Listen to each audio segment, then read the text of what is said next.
বিল্লাহ, কেউ যদি আল্লাহর সাথে শিরক করে তার জন্য জান্নাত হারাম। কেউ যদি আল্লাহর সাথে শিরক করে তার জন্য জান্নাত হারাম। ওয়া মাওয়াহুন নার, তার থাকার জায়গা জাহান্নাম।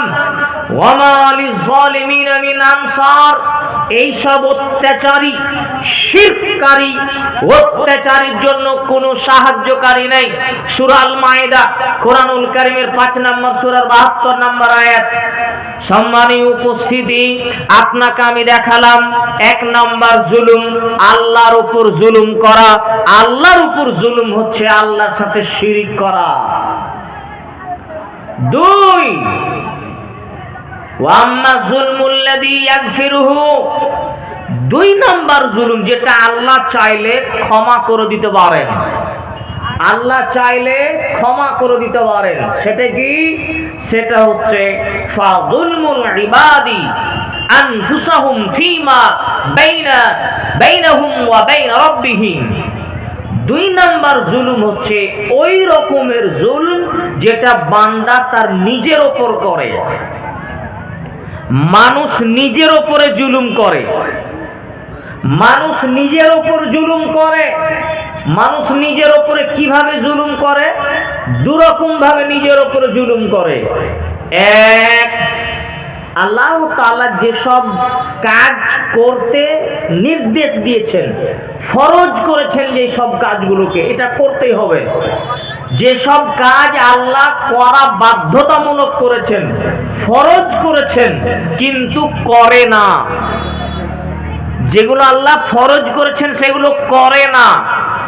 2, যেগুলো আল্লাহ হারাম করেছেন, আল্লাহ হারাম করেছেন ওইগুলোকে করে।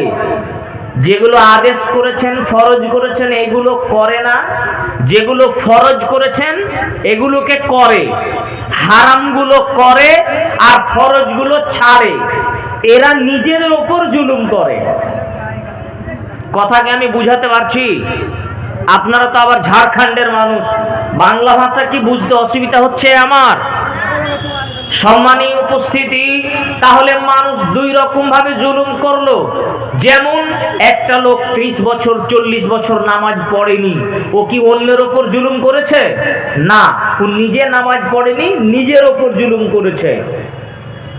আর একজন ব্যক্তি মদ পান করে, নেশাদার দ্রব্য পান করে, সে কি অন্যের ক্ষতি করেছে? না, নিজের ওপর জুলুম করেছে। তাহলে 1, যেগুলো ফরজ করেছেন সেগুলোকে ছেড়ে দিয়ে নিজের ওপর জুলুম করলো। 2, যেগুলোকে আল্লাহ হারাম করেছেন ওইগুলোকে করার মাধ্যমে নিজের প্রতি জুলুম করলো। যেমন একটা উদাহরণ দিই আপনাকে। আদম আর হাওয়া আলাইহিস সালামকে আল্লাহ তাআলা জান্নাতে রেখেছিলেন। আল্লাহ বললেন, লা তাকরাবা হাদিহিশ শাজারা ফাতাকুনা মিনাজ জালিমিন। আদম হাওয়া শোনো, ওই গাছের নিকটে যাবে না, তার ফল খাবে না। কিন্তু শয়তানের প্ররোচনায় এক পর্যায়ে স্বামী স্ত্রী গিয়ে ফল খেয়ে ফেললো। আল্লাহ বললেন, এই যে তোমাদের বারণ করেছিলাম, তোমরা শুনোনি, তোমরা ফল খেয়ে ফেলেছো। দেহ থেকে পোশাক খুলে পড়ে গেল। আদম আর হাওয়া আলাইহিস সালাতু ওয়াস সালাম কি বলেছিলেন? রব্বানা যালামনা আনফুসনা ওয়া ইল্লাম তাগফির লানা ওয়া তারহামনা লানাকুনান্না মিনাল খাসিরিন। কি বলছেন আদম আর হাওয়া আলাইহিস সালাম? রব্বানা যালামনা আনফুসনা, হে আমাদের প্রতিপালক, আমরা আমাদের উপরে জুলুম করেছি। হে আমাদের প্রতিপালক, আমরা আমাদের উপরে জুলুম করেছি। ওয়া ইল্লাম তাগফির লানা, তুমি যদি ক্ষমা না করো, ওয়া তারহামনা, তুমি যদি রহম না করো, লানাকুনান্না মিনাল খাসিরিন, আমরা ক্ষতিগ্রস্তদের অন্তর্ভুক্ত হয়ে যাব। আদম আর হাওয়া আলাইহিস সালাম আল্লাহ তাআলার নিষেধাজ্ঞা, আল্লাহ যে নিষেধ করলেন, এই নিষেধাজ্ঞাকে অমান্য করে নিজেদের প্রতি জুলুম করেছে। আজকে যারা আজকে যারা আল্লাহ তাআলার নিষেধাজ্ঞাকে অমান্য করে চলে তারা নিজেদের উপর জুলুম করে। যারা আল্লাহ তাআলার ফরজকৃত বিধানকে পালন না করে চলে তারা সবাই নিজের প্রতি জুলুম করে। যারা নিজেদের প্রতি জুলুম করেছে এই পাপটা আল্লাহর কাছে ক্ষমা নেওয়া সহজ। ভালো করে বুঝেন, নিজের প্রতি যেটা জুলুম করেছে এই পাপটা ক্ষমা নেওয়া সহজ। আপনি দীর্ঘদিন সুদ খেয়েছেন, দীর্ঘদিন মদ পান করেছেন, দীর্ঘদিন নামাজ আপনি পড়েননি, আজকে গভীর রাতে উঠে 2 রাকাত সালাত আদায় করে আল্লাহর কাছে ক্রন্দন করে আল্লাহকে বলছেন, আল্লাহ আমি জীবনে ভুল করেছি, এই যে ভুল আমি করেছি হে আমার প্রতিপালক, আর কোনোদিন এইরকম পাপ করব না, অন্তর থেকে তোমাকে বলছি তুমি আমাকে ক্ষমা করো, আমি নিজের প্রতি অন্যায় করেছি, জুলুম করেছি, আমার প্রতি তুমি আমাকে ক্ষমা করো। আল্লাহ চাইলে একটাতে আল্লাহ আপনার পাপ ক্ষমা করে দিবে। কোনটা পাপ ক্ষমা করে বললাম? যেটা নিজের প্রতি জুলুম করেছেন। খুব মনে রাখতে হবে কথা, নিজের প্রতি জুলুম করা পাপ ক্ষমা সহজ। নাম্বার 3, ওয়া আম্মা যুলমুল্লাযী লা ইয়াতরুকুহুল্লাহ, ওই রকমের জুলম যেই জুলুম আল্লাহ তাআলা উপেক্ষা করবেন না, পরোয়া করবেন না, ক্ষমা বহুদূরের কথা। সাউন্ডটা একটু কমিয়ে রাখেন, একটু কমিয়ে রাখেন। যেই পাপ আল্লাহ তাআলা ঘুরেও তাকাবেন না, উপেক্ষা করবেন না। খুব জরুরি কথা শুনতে হবে, এই আলোচনা ভুলে গেলে চলবে না। যেই জুলুম, যেই অত্যাচার আল্লাহ তাআলা উপেক্ষা করবেন না, পরোয়া করবেন না, সবচেয়ে ধরনের আলাদা ভিন্ন ধরনের জুলম। ওইটা কোন জুলম? ওইটা হচ্ছে ফাজুলমুল ইবাদ বাউদুহুম আলা বাউদিন। ওই বান্দারা যারা একজন আরেকজনের উপর জুলুম করে, বান্দা একজন আরেকজনের প্রতি জুলুম করে, বান্দা একজন আরেকজনের প্রতি জুলুম করে, ওই পাপ ক্ষমা হবে না। আমি একজনের প্রতি জুলুম করেছি, এই পাপ আল্লাহ ক্ষমা করবেন না। আমি একজন মানুষের প্রতি অত্যাচার করেছি, এই পাপ ক্ষমা হবে না। হাত্তা ইউদাব্বিরু লি বাউদিহিম মিন বাউদিন, যতক্ষণ না সে আমাকে ক্ষমা করে। যার উপর আপনি জুলুম করেছেন সেই লোক যদি আপনাকে ক্ষমা না করে আল্লাহ ক্ষমা করবেন না। যার উপর আপনি অত্যাচার করেছেন সে যদি আপনাকে ক্ষমা না করে উপরে গিয়ে ক্ষমা হবে না। শোনুন এলাকাবাসী, ঝাড়খণ্ডের মানুষ শুনে রাখুন, একজনকে আপনি গালি দিয়ে তার উপরে জুলুম করেছেন, ক্ষমা হবে না। যাকে গালি দিয়েছেন সে যদি ক্ষমা না করে, কারণ আপনি টাকা মেরে খেয়েছেন, সে যদি আপনাকে ক্ষমা না করে আল্লাহ আপনাকে ক্ষমা করবেন না। কারো জমি দাবিয়ে রেখেছেন, সে যদি ক্ষমা না করে ওপরে আল্লাহ তাআলা ক্ষমা করবেন না। মানুষের সাথে মানুষের সম্পর্কিত পাপ, একজন মানুষ যখন আরেকজন মানুষের উপর জুলুম করে ওই পাপ ক্ষমা হয় না। একজন মানুষ যখন আরেকজন মানুষের উপর জুলুম করে তখন ওই পাপ আল্লাহ ক্ষমা করেন না, যদি না যার উপরে জুলুম করা হয়েছে সেই ব্যক্তি ক্ষমা করে। সহিহুল জামে হাদিস নাম্বার 3961। সম্মানীয় উপস্থিতি এবং সিলসিলা সহিহা হাদিস নাম্বার 1297। এবার আপনার সাথে জরুরি আমার কথা, এদিকে খুব একাগ্রতার সাথে আলোচনা শুনতে হবে। এই যে লাস্ট পয়েন্ট যেটা বললাম যে এই পাপ ক্ষমা হবে না যদি সে না ক্ষমা করে।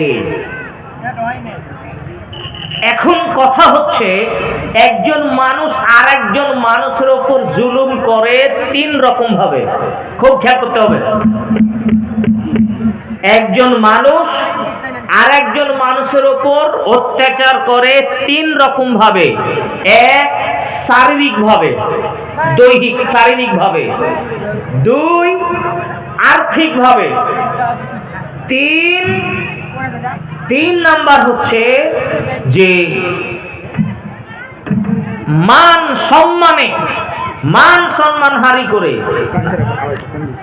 আমার যে বক্সের অসুবিধা হচ্ছে, বক্সের সাউন্ড বেশি তো এই জন্য। বক্সের আওয়াজ কম করে, মাইকের আওয়াজ জোরছে, বক্সটা কম। ঠিক আছে সাউন্ড, আমাকে কথা বলতে ভালো লাগছে এখন। হ্যাঁ, আমার জন্য পারফেক্ট। প্রয়োজনে একটা বক্সকে হালকা একটু ঘুরিয়ে দেন ওইদিকে। সম্মানীয় উপস্থিতি, বলছিলাম মানুষ আর একজন মানুষের উপরে অত্যাচার করে তিন রকম ভাবে। এক, শারীরিকভাবে। শারীরিকভাবে অত্যাচার মানে কাউকে অন্যায়ভাবে থাপ্পড় মেরে দিলেন, কাউকে খুন করে দেওয়া হলো, কাউকে হত্যা করে দেওয়া হলো, কাউকে বেঁধে আপনি পিটালেন, কাউকে ছুঁড়ে মারলেন, জখম করে দিলেন, এগুলো হলো শারীরিকভাবে অত্যাচার করা। দুই, মানুষের আর্থিকভাবে অত্যাচার, মানে কারো জোর দখল করে জমি জায়গা দখল করে নিলেন, কারো চুরি ছিনতাই করে নিলেন, লুট করে নিলেন, পকেট মেরে নিলেন, আমানতের খেয়ানত করলেন, আত্মসাৎ করলেন। আপনার কাছে কেউ টাকা পাবে, কেউ কিছু জিনিস পাবে, কোনো জমি জায়গা পাবে, আপনি দিলেন না, অর্থাৎ আপনি তার উপরে জুলুম করলেন। এটা আর্থিকভাবে জুলুম। তিন নাম্বার হচ্ছে মান সম্মানে জুলুম করা হয়। মান সম্মান হারি করে জুলুম করা হয়। একজন সম্মানী মানুষ, তার নামে আপনি মিথ্যা অপবাদ দিলেন, তাহলে আপনি তার উপর জুলুম করলেন। একজন সম্মানী মানুষ, তার সম্মানের হানি করলেন, মানে তার উপর আপনি জুলুম করলেন। কাউকে আপনি খাটো করলেন, তুচ্ছ তাচ্ছিল্য করলেন, হেয় প্রতিপন্ন করলেন, মানে তার উপর আপনি জুলুম করলেন। তিন রকম জুলুম, তিন রকমই হারাম। তিন রকমের জুলুম, তিন রকমেরই হারাম। তিন প্রকারের জুলুম, তিন প্রকারের জুলুমই হারাম। একটু আমার দিকে শুনুন। আবু হুরায়রা রাদিয়াল্লাহু তাআলা আনহু বলেন, রাসূল সাল্লাল্লাহু আলাইহি ওয়াসাল্লাম বলেছেন, কুল্লুল মুসলিমি আলাল মুসলিমি হারামুন দামুহু ওয়া মালুহু ওয়া ইরদুহু। একজন মুসলমানের জন্য আর একজন মুসলমানের রক্ত হারাম। একজন মুসলমানের জন্য আর একজন মুসলমানের মাল সম্পদ হারাম। একজন মুসলমানের জন্য আর একজন মুসলমানের সম্পদ আর মান সম্মান নিয়ে খেলা হারাম। সহিহুল মুসলিম 2564 নম্বর হাদিস। খুব গুরুত্ব সহকারে আলোচনা শোনা লাগবে। অত্র হাদিসে আল্লাহর নবী বললেন, একজন মুসলমানের জন্য আর একজন মুসলমানের রক্ত হারাম, মানে একজন মুসলমান আর একজন মুসলমানকে খুন করতে পারে না। একজন মুসলমান আর একজন মুসলমানকে শারীরিক নির্যাতন করতে পারে না অন্যায়ভাবে, অন্যায় পন্থায়। দুই, একজন মুসলমানের জন্য আর একজন মুসলমানের সম্পদ হারাম। একজন মুসলমান আর একজন মুসলমানের চুরি করতে পারে না। একজন মুসলমান আর একজন মুসলমানের ছিনতাই করতে পারে না। একজন মুসলমান আর একজন মুসলমানের আত্মসাৎ করতে পারে না। একজন মুসলমান আর একজন মুসলমানের হক না দিয়ে নিজে খেয়ে নিবে, তা হতে পারে না। একজন মুসলমান নিজের বাপের জমি জায়গা ভিটামাটি আছে, তা নিজের মেয়েকে নিজের বোনকে না দিয়ে নিজের নামে করে নিবে, হতে পারে না। হারাম, হারাম করা হয়েছে। আল্লাহর নবী হারাম করেছেন। ওয়া মালুহু, সব ধরনের যে কোনো অন্যায় অবলম্বন করে, যে কোনো কুকৌশল পন্থা অবলম্বন করে অন্যের সম্পদ ভক্ষণ করা হারাম। মিথ্যা কথা বলে বিক্রি করে, মিথ্যা কথা দিয়ে ব্যবসা বাণিজ্য করে, অথবা ধোঁকা দিয়ে, প্রতারণা দিয়ে, দাড়িতে ওজনে কম দিয়ে, যে কোনো উপায়ে অন্যায়ভাবে ভক্ষণ করবে, তা আপনার জন্য হারাম করা হয়েছে। এ হলো সম্পদের ক্ষেত্রে জুলুম করা। একটু আপনাকে আমাকে বলি, আপনাদের গ্রামে কি সবজি বিক্রি করতে আসে? আসে? সবজিওয়ালা সবজি বিক্রি করছেন, আপনি 200-250 মরিচ নিবেন, লঙ্কা, কাঁচা মরিচ। এইদিকে বাটখারা চাপা আছে আর এইদিকে মরিচ চাপা আছে। বাম দিকে বাটখারা, ডান দিকে মরিচ চাপা আছে। এখন এই ছেলেরা ওই চুপ কর। দারুণ ফাজলামি করছে এখানে বসে গিয়ে সব ছেলে পেলেগুলো। চুপ করো। এখন এইদিকে 250 মরিচ বাটখারা আর এইদিকে 250 মরিচ। যিনি সবজি বিক্রেতা তিনি দাড়ি ধরেছেন, এখন দাড়ি পাল্লা সমান সমান হয়ে গেছে, আর আপনার হাতে একটা মরিচ আছে। আপনি ক্রেতা, আপনি কিনছিলেন, আপনার হাতে একটা মরিচ আছে, দাড়ি পাল্লা সমান সমান হয়েছে। এখন এই মরিচটা কোথায় দিতে হবে? সবজিওয়ালার ডালিতে রাখবেন নাকি আপনার পাল্লায় রাখবেন? যদি আপনি ওই একটা মরিচকে সবজিওয়ালার ডালিতে রেখে দেন তাহলে আপনি ইনসাফ করলেন, আর ওই একটা হাতের মরিচ যদি আপনার পাল্লায় রাখেন আপনি তার উপরে অত্যাচার করলেন। এটাও একটা জুলুম, এটাও একটা জুলুম।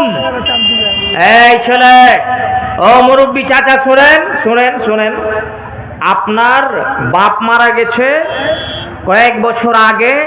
আপনার বাপের নামে যে সব জমি জায়গা ছিল, এই সব জমি জায়গা আপনার বোনকে না দিয়ে মোহরিলকে হাতে করে কৌশলে আপনার নামে লিখে দিয়েছেন, আপনার নামে লিখে নিয়েছেন।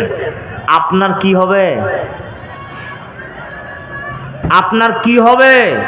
কি হবে এটার উত্তরটা আগে একটু শুনেন, এবার এটাতে আবার আসছি ঘুরে কথা, একটু শুনেন।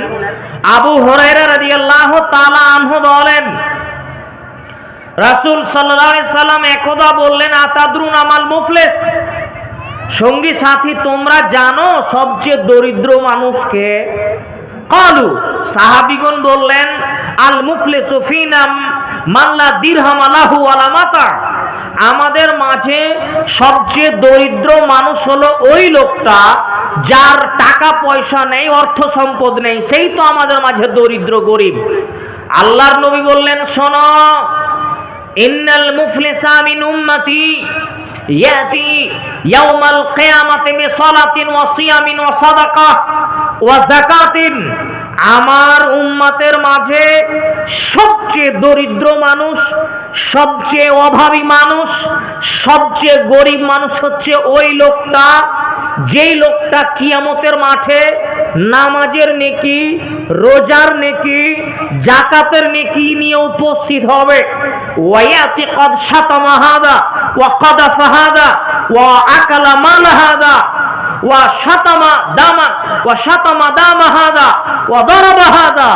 কিয়ামতের মাঠে এমন ব্যক্তি উপস্থিত হবে যার নামাজের নেকি আছে, রোজার নেকি আছে, যাকাতের নেকি আছে, সাথে সাথে সে এই দুনিয়াতে কাউকে অপবাদ দিয়েছিল, কাউকে গালি দিয়েছিল, কারো সম্পদ অন্যায়ভাবে ভক্ষণ করেছিল, কারো সম্পদকে অন্যায়ভাবে গ্রহণ করেছিল, কারো মেরে খেয়েছিল, জমি জায়গার মা বোনকে ভাগ দেয়নি, মেয়েকে ভাগ দেয়নি, বোনকে ভাগ দেয়নি, এরকম জমি মেরে খেয়েছিল সে, কাউকে সে হত্যা করেছিল, কাউকে অন্যায়ভাবে থাপ্পড় মেরেছিল।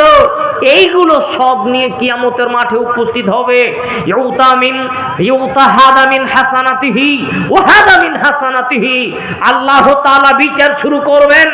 যারাকে গালি দিয়েছে, যারাকে অপবাদ দিয়েছে, যাদের হক দেয়নি, যাদের বদনাম করেছে, যাদের মেরেছিল সে, যাদেরকে জমির ভাগ দেননি, যাদের অর্থ সম্পদ লুটে খেয়েছেন, এরা ওই দিন কিয়ামতের মাঠে উপস্থিত থাকবে। আল্লাহ তাআলা বিচার করবেন যে যারা পাওনাদার আছে তাদেরকে এই ব্যক্তির নেকিগুলো কেটে কেটে দেওয়া হবে, নেকি কেটে কেটে দেওয়া হবে। শুধু এতটুকু নয়, ফানিয়াত হাসানাতুহু, যখন সব নেকিগুলো তার শেষ হয়ে যাবে, যখন সব নেকিগুলো শেষ হয়ে যাবে, উখিযা মিন খতায়াহুম, এবং তখন ওই ব্যক্তির পাপগুলো, ওই ব্যক্তিদের যারা পাওনাদার ছিল তাদের পাপগুলো নেওয়া হবে এবং তার ঘাড়ের উপর চাপিয়ে দেওয়া হবে। সুম্মা তুরহা ফিন নার, এবং তাকে জাহান্নামে নিক্ষেপ করা হবে। সুনান সহিহুল মুসলিম হাদিস নাম্বার 2581। একটু একটু এদিকে এদিকে, আপনি এই দুনিয়ায় একজনকে গালি দিয়েছেন অন্যায়ভাবে, আপনি এই দুনিয়ায় কাউকে অন্যায়ভাবে থাপ্পড় মেরেছেন, আপনি এই দুনিয়ায় কারো জমি দখল করে নিয়েছেন, আপনি এই দুনিয়ায় কারো আত্মসাৎ করেছেন, আপনি আপনার বোনকে জমির ভাগ দেননি, আপনি আপনার মেয়েকে জমির ভাগ দেননি, এরা সব কিয়ামতের মাঠে উপস্থিত। আল্লাহ এই লোকটা আমার সাথে এই করেছে, আমার বিচার করে দাও, আমার বিচার করে দাও। তো বিচার আল্লাহ কি করবেন? বিচার করবেন যে আপনার যত নেকি আছে সব ওদেরকে ভাগ করে দিয়ে দিবে। কথা বুঝাতে পারছি? আপনার যা নেকি আছে সব ওদেরকে ভাগ করে দিয়ে দিবে। কিন্তু নেকি দেওয়া শেষ, এখনো পাওনাদার বাকি, এখনো অনেককে গালি দিয়ে রেখেছেন, অনেককে ঠকিয়ে রেখেছেন, অনেককে আরো কিছু করেছেন, ওই সব লোক এখনো উপস্থিত। তখন কি হবে? তখন তার নেকি নেই কি দিয়ে বুঝানো হবে? তখন আল্লাহ তাআলা কি করবেন? যারা পাওনাদার ছিল তাদের পাপগুলো নিয়ে এর ঘাড়ে চাপিয়ে দিবে, পাওনাদারদের পাপ এর ঘাড়ে চাপিয়ে দিবে এবং একে জাহান্নামে নিক্ষেপ করা হবে। শুনুন, মানুষের তো এমন বিচার হবে, পশু পক্ষীরও বিচার হবে, গরু ছাগলের বিচার হবে। আবু হুরায়রা রাদিয়াল্লাহু তাআলা আনহু বলেন, রাসূল সাল্লাল্লাহু আলাইহি ওয়াসাল্লাম বলেছেন, লা তুআদ্দুন্নাল আলিহাতা, তোমরা ইলা আহলিহা ইয়াউমাল কিয়ামা, লা তুআদ্দুন্নাল হুকুকা ইলা আহলিহা ইয়াউমাল কিয়ামা। প্রত্যেক হক পাওনাদারি, প্রত্যেক পাওনাদারের পাওনা কিয়ামতের মাঠে দেওয়া হবে। প্রত্যেক হক পাওনাদারির পাওনা কিয়ামতের মাঠে বুঝিয়ে দিবে। এমনকি হাত্তা ইউকাদালি শাতিল জালআয়ে মিনা শাতিল করনায়ে, যে ছাগলটা দুনিয়াতে শিংওয়ালা ছিল, শিংহীন ছাগলকে গুঁতা মেরেছিল, আল্লাহ তাআলা দুনিয়াতে কিয়ামতের মাঠে শিংহীন ছাগলকে শিং দিবেন আর বলবেন যে তোমাকে যত জোরে মেরেছে তুমি তাকে মেরে নাও। সহিহ মুসলিম 2582 নম্বর হাদিস। ঘটনা এভাবেই হবে, বিচার আপনার হবে। জুলুম করে আছেন, দাগাবাজি করেছেন, দাম্ভিকতা নিয়ে চলেছেন, অহংকার দেখে চলেছেন, মানুষের প্রতি জুলুম করে, দাঙ্গাবাজি করে, হাঙ্গা করে, নানা রকম অত্যাচার করে আপনি টিকতে পারবেন না। শুনুন, ফেরাউন আপনার থেকে বড় জুলুমকারী ছিল, সেও টিকতে পারেনি, শত শত বছর মানুষের প্রতি জুলুম করেছে। নমরুদ, সেও অত্যাচারী ছিল, অত্যাচার করে পৃথিবীতে টিকতে পারেনি। আপনি আবার কে? আপনার কি আছে? আপনি 3 টাকার মালিক হয়ে এত জুলুম করেন, মানে মানুষকে অন্যায়ভাবে থাপ্পড় মারেন, একটু জমি জায়গা বেশি আছে বলে আপনি এমন করতে পারেন? কখনো নয়।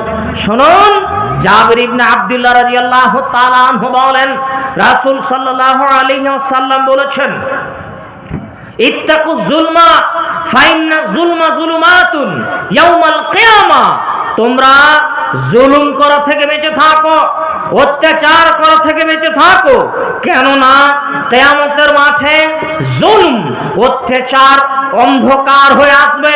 মনে রাখো, কিয়ামতের মাঠে অত্যাচার, জুলুম অন্ধকারের মতন ছেয়ে আসবে। সহিহুল মুসলিম হাদিস নাম্বার 2578-77। সম্মানিত উপস্থিতি, আবু হুরায়রা রাদিয়াল্লাহু তাআলা আনহু বলেন, রাসূল সাল্লাল্লাহু আলাইহি ওয়াসাল্লাম বলেছেন, কিয়ামতের মাঠে আল্লাহ তাআলা বিচার চালু করবেন। বিচার চালু করে এই পৃথিবীতে যারা মানুষের 1 বিঘত 1 অর্ধ হাত জমি কারো অন্যায়ভাবে গ্রহণ করবে, শিবরান অর্ধ হাত 1 বিঘত আধ হাত জমি আপনি কারো জোর দখল করে নিয়েছেন, আপনার জমির পাশে আপনার ভাইয়ের জমি অর্ধ হাত চেপে দিয়েছেন। যদি কোনো মানুষ এই দুনিয়াতে আধ হাত জমি কারো অন্যায়ভাবে গ্রহণ করে, আধাত জমি অন্যায়ভাবে দখল করে নেয়, তাহলে আল্লাহ তাআলা তাকে 7 তবক জমিনকে খুঁড়তে লাগাবেন। খুঁড়ো তুমি 7 তবক জমিন, 7 খণ্ড জমিন খুঁড়তে খুঁড়তে খুঁড়তে সে যখন যাবে 7 খণ্ড জমিন খোঁড়া হলে তারপরে ওই জমিন সমূহ তুলে তার গলাতে চাপিয়ে দেওয়া হবে। মিসকাত 2690 2990 নম্বর হাদিস, বুখারী মুসলিমের ভাষা একটু অন্য, তবে এই হাদিসটা সহিহুল জামিতে আছে যে আগে তাকে 7 খণ্ড জমিন খুঁড়ানো হবে, খুঁড়িয়ে 7 তবক জমিন তার গলায় চাপিয়ে দেওয়া হবে। এই শোনো, যারা আপনারা অন্যের জমি দখল করে রেখেছেন, দখল তো করিনি, শুধু বোন ভাগটা পেত ওটাই দিনি, বোনের বিয়েতে যে খরচ করেছি। বহু মানুষ আছে যারা তাদের বাপের জমি নিজের বোনকে ভাগ দেয় না। কিসের ভাগ নিবি তুই? তোর যে বিয়েতে এত টাকা খরচ করেছি, কিসের ভাগ নিবি? বহু মানুষ তার মেয়েকে জমির ভাগ দেয়নি। আচ্ছা শুনুন, এই যে যারা জমি জায়গার ভাগ না দিয়ে হজ করতে গেছেন, কাবা ঘরের গিলাপ দিয়ে আপনি কেঁদে চলে যান সারা জীবন, এই পাপ ক্ষমা হবে না। না বুঝাতে পারলাম না মনে হয়। এই পাপ ক্ষমা হবে না। কেন? এটা মানুষের উপর জুলুম করা। এটা নিজের উপর জুলুম করা হলে ক্ষমা নেওয়ার সুযোগ ছিল। এটা আপনার অন্ডারে নেই। আল্লাহ তাআলা এরকম করবেন না। যার উপরে জুলুম করেছেন তার পাওনা আগে ফিরিয়ে দিতে হবে। আজকে গিয়ে বাড়িতে চেষ্টা করেন যে আমার মায়ের, আমার বাপের যে জমি জায়গা ছিল আমার বোনকে দেওয়া হয়নি, আমার মেয়েকে দেওয়া হয়নি, পাওনা বুঝিয়ে দিতে হবে, দিতেই হবে।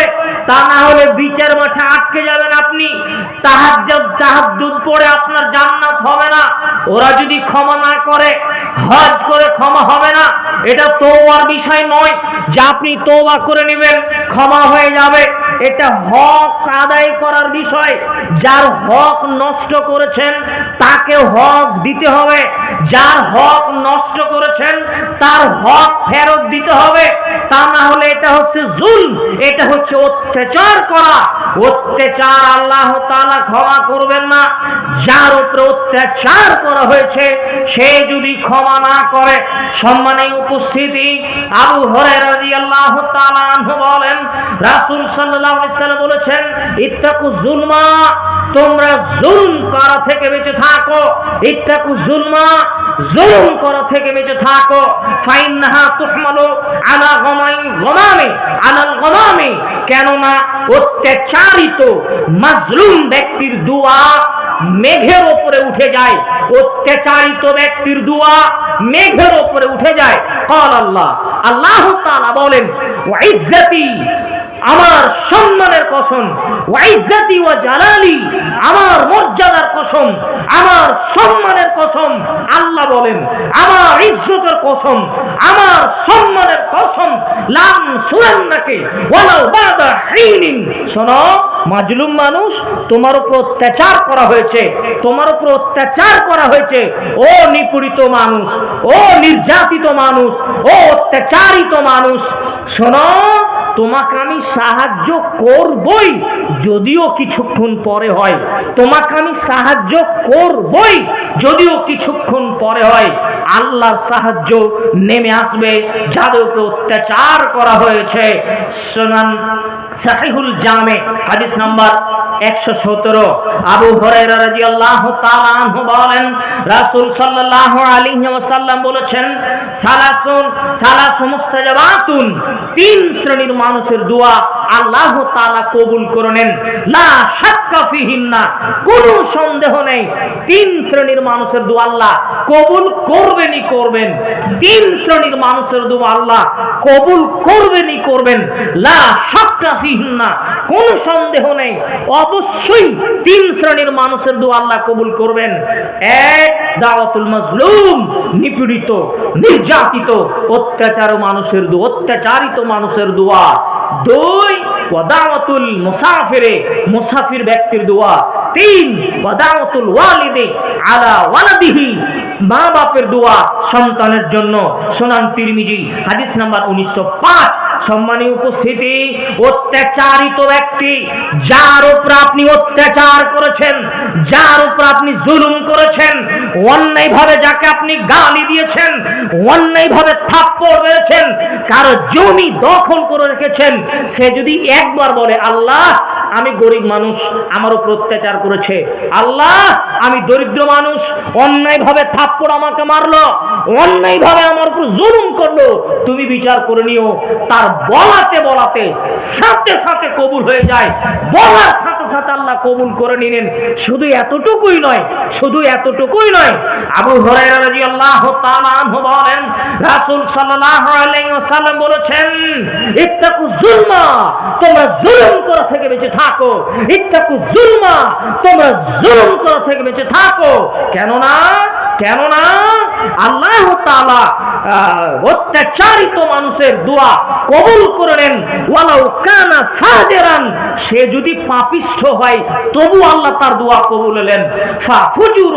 ফাফুজুরুহু আলা নাফসিহি, তার পাপের ফল তার উপর বর্তাবে, কিন্তু আল্লাহ তার উপর দিয়ে অত্যাচার করা হয়েছে, অত্যাচারিত মানুষ যদি, নিপীড়িত মানুষ যদি নিজে পাপী হয় তবু আল্লাহ তার দোয়া কবুল করে নেন।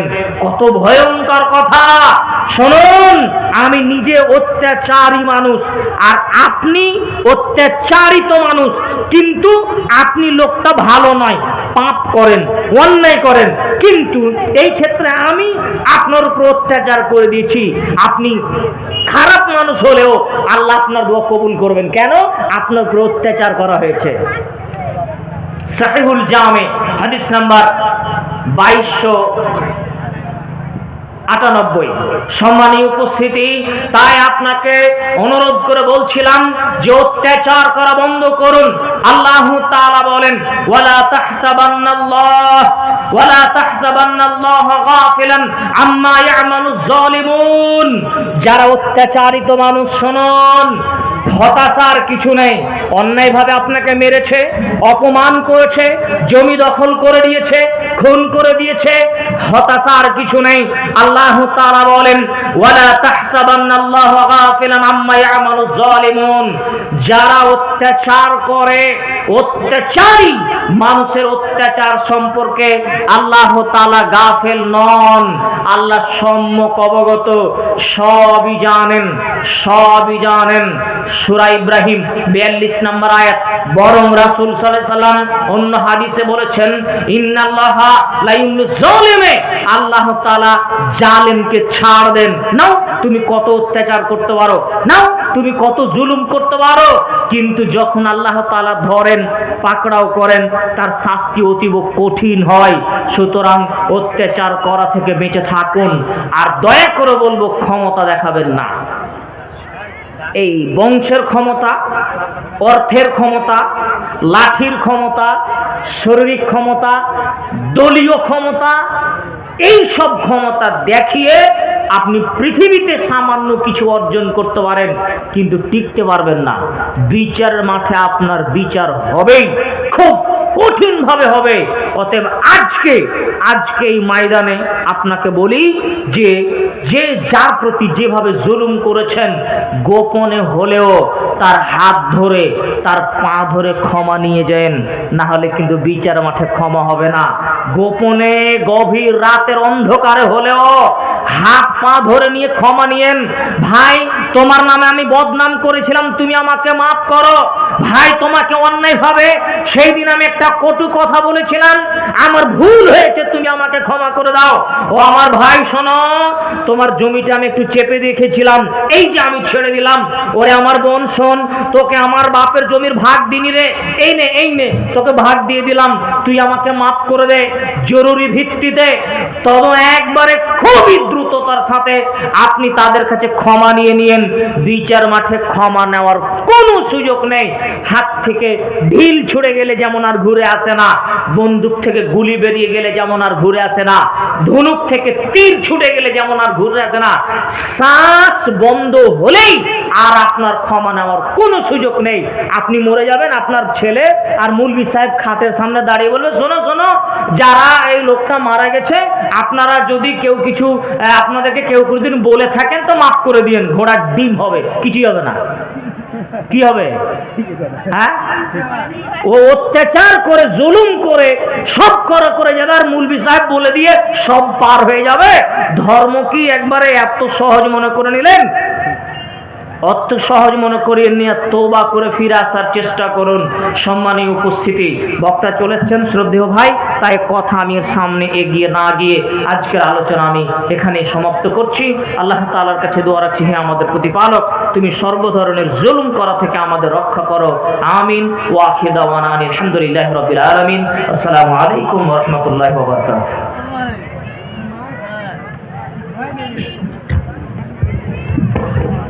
ওয়ালাইকুম আসসালাম ওয়া রাহমাতুল্লাহি ওয়া বারাকাতুহু। ব্রাদার ইসলাম, এতক্ষণ পর্যন্ত আপনারা শ্রবণ করতেছিলেন জনাব মাওলানা শামসুদ্দিন সাহেবের মুখ থেকে কি সুন্দর কোরআন এবং হাদিসের বাণী, তথ্যবহুল আলোচনা, অন্যায়, অত্যাচার, জুলুম সম্পর্কে। যে জুলুম, অত্যাচার এমন একটি বিষয় যে আল্লাহ রাব্বুল আলামিন নিজের জন্য জুলুমকে হারাম করেছেন এবং আমাদের প্রতি, তার বান্দাদের প্রতিও জুলুমকে হারাম করে দিয়েছেন। আল্লাহ রাব্বুল আলামিন এক যাররা বরাবর একটুও কোনো বান্দার প্রতি জুলুম করবেন না। আল্লাহ নিজের উপরে জুলুমকে হারাম করে দিয়েছেন। ঠিক সেই মতোই আল্লাহ তাআলা আমাদের প্রতিও, আমরা যেন এক অপরের কাউরির উপরে জুলুম না করি, এটাও আমাদের প্রতি হারাম করে দিয়েছেন।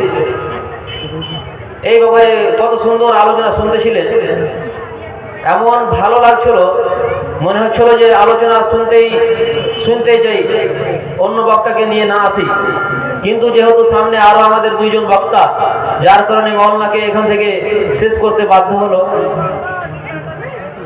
তো এখন আপনাদের সম্মুখে এসে উপস্থিত হয়ে গেছেন জনাব মাওলানা ইবাদুল্লাহ ইসলাহি সাহেব। তিনি নদিয়া থেকে এসেছেন। বেশ ভালো বক্তা, খুব মধুর ভাষী, মিষ্টি ভাষী, অন্তর জোড়ানো বক্তব্য দিবেন জনাব মাওলানা ইবাদুল্লাহ ইসলাহি সাহেব। তবে আমি আপনাদের শ্রোতাদেরকে বলবো যে আপনারা দেখতে পাচ্ছেন যে আমাদের জায়গাটা খুব সংকীর্ণ, খুব কুয়াশা জায়গা, ছোট্ট, ঠান্ডার দিন যেহেতু আপনারা একটু আগা দিকে, সামনে ডানে বামে দোনো দিকে জায়গা আছে, আপনারা একটু একটু করে আগে আসেন, একটু আল্লাহর খাতিরে, দিনের খাতিরে একটু উঠেন। আপনি যে জায়গাতে বসে আছেন, নেক কামের জন্য, নেকির জন্য এসেছেন, জালসা শ্রবণ করার জন্য, আপনার সেই জায়গাটা সাক্ষী হয়ে গেছে, এই জায়গা আপনার গাওয়া দিবে। আপনি জায়গাটা পরিবর্তন করে অন্য একটা জায়গাতে আসেন, অন্য জায়গা নেন, সেই জায়গাও আপনার জন্য গাওয়া দিবে, সাক্ষী দিবে। আপনি জায়গাটা অবশ্যই পরিবর্তন করেন। এবং মহিলাদের কাছে আমার আবেদন যে মা বোনেরা, আপনারাও একটু আগিয়ে চেপে চেপে বসার চেষ্টা করেন। আপনি যে জায়গায় বসে আছেন তার সামন থেকে যদি কোনো জায়গা খালি থাকে, তাহলে আপনাকে ভেবে নিতে হবে যে সেই খালি জায়গাটা আপনার, এবং আপনি যে জায়গাতে বসে আছেন, আপনার পিছনের লোক যারা বসে আছে, যে মহিলারা, তাদের জায়গা হচ্ছে আপনার জায়গাটা। সেহেতু আপনারা নিজের চেষ্টা করে একটু একটু কষ্ট করে আগে আগে এসে বসে যান এবং সূক্ষ্মভাবে ভালোভাবে বসে মাওলানা সাহেবের বক্তব্য শুনেন। এবং আপনাদের কাছে আমার আবেদন যে আজকের জালসা যেহেতু মসজিদের উন্নতি কল্পে জালসা, আপনারা মসজিদ দেখতে পাচ্ছেন যে দ্বিতীয় তলার কাজ প্রায় শেষের দিকে, সেন্ট্রিং এর কাজ চলছে, অর্থাৎ 7 লেভেল কাজ হয়ে গেছে, সেন্ট্রিং এর কাজ চলছে। এখন রড, সিমেন্ট এবং বালু, গিট্টি এইগুলোর প্রয়োজন। সেহেতু আপনারা এই গানের দিকটা খেয়াল রাখবেন। মাওলানা সাহেব বক্তব্য দিবেন, আপনারা সাইড থেকে এসে গানগুলি লিখে যাবেন এবং মাওলানা সাহেব যখন দোয়া দেওয়া আরম্ভ করবেন তখন আপনাদের দোয়াটা আপনাদের গানের দোয়া করে দিবেন। আমি মাওলানা সাহেবকে আমি আবেদন করব যে মাওলানা সাহেব আপনি বক্তব্য রাখবেন এবং বক্তব্যের মাঝখান থেকে আপনি একটু চেষ্টা করবেন আমাদের শ্রোতার কাছ থেকে মসজিদের জন্য কিছু নেওয়ার জন্য। আসসালামু আলাইকুম ওয়া রাহমাতুল্লাহ। আসসালামু আলাইকুম ওয়া রাহমাতুল্লাহি ওয়া বারাকাতুহু।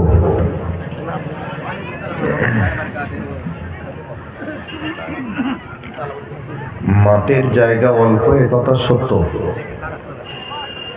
জালসা উপলক্ষে মেলার অ্যারেঞ্জমেন্ট যত হয়েছে, মাঠ যতই ছোট হোক, মালের ব্যবস্থা ওখানে আছে। মানুষ এখানে আসবে কেন, তাই না? ওখানে খাওয়া দাওয়ার ব্যবস্থা আছে, হুড়াহুড়ি ঠেলাঠেলির ব্যবস্থা আছে, ওখানেই মানুষ থাকবে, এখানে আসবে বলে মনে হচ্ছে না। তো যারা এসেছে এগুলো একবারে সাদা সিধি বোকা মানুষ বলে এসেছে, যারা বোঝে চালাক মানুষ সব ওখানে আছে।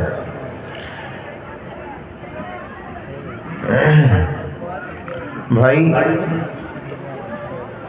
সভাপতি সাহেব আপনাদের কাছে আন্তরিক দাবি রাখলেন যে সামনে যার যতটুকু ফাঁকা জায়গা আছে পূরণ করে নেন, কিন্তু আমি এখান থেকে দেখছি অনেকের সামনে অনেক জায়গা পড়ে আছে।